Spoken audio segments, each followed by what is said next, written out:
जलेश्वर म्युनिसिपालिटीर 3 वर्ष होइतिबा विकासमूलक career report card को नहीं सांबादिक सम्मिलन।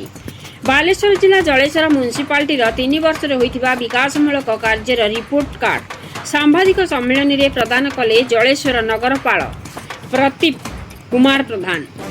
गत 3 वर्ष मध्य 33 प्रकल्प कार्य सरिथिबा बेले 8टी प्रकल्पर शिलान्यास एवं निर्माणाधीन रही। यह सहित 7टी विकासमूलक कार्य करने प्रस्ताव म्युनिसिपालिटी पक्षर प्रदान कर।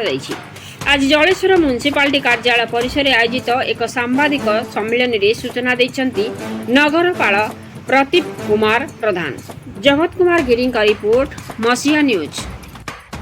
आपण मसीहा न्यूज यूट्यूब चैनल को सब्सक्राइब कले कि जदि करना एबे करनियंतु। मसीहा न्यूज रो फेसबुक पेज को और ट्विटर को फॉलो करंतु। मसीहा न्यूज रो ऐप आसीगलानी निज मोबाइल रो प्ले स्टोर रो डाउनलोड करनियंतु। जय जगन्नाथ।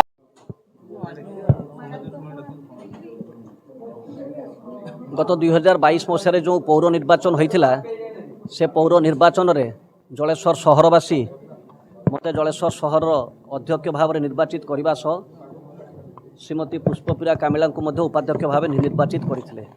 इतिमध्य आमर ये परिषद 3 वर्ष कार्यकाल सरी।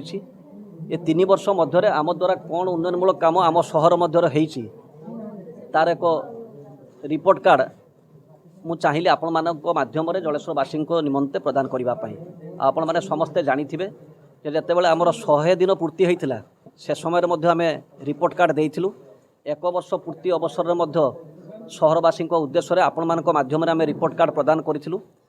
2024 मसीह जेहेतु साधारण निर्वाचन थिला तेणु सेतेबेले जेहेतु आमर 2 वर्ष संपूर्ण पूर्ति हो नथिला सेथिपई से समय आम रिपोर्ट कार्ड प्रदान करि नथिलु। किंतु स्वायत्त शासन दिवस अवसर में आपण समस्त को आम आमर रिपोर्ट कार्ड प्रदान करूँ। तेणु आज 3 वर्षर पूर्ति अवसर में आम जहाँ जहाँ उन्नयनमूलक काम करूँ आपण माध्यम सहरवासी अवगति निमंते प्रदान करुचु।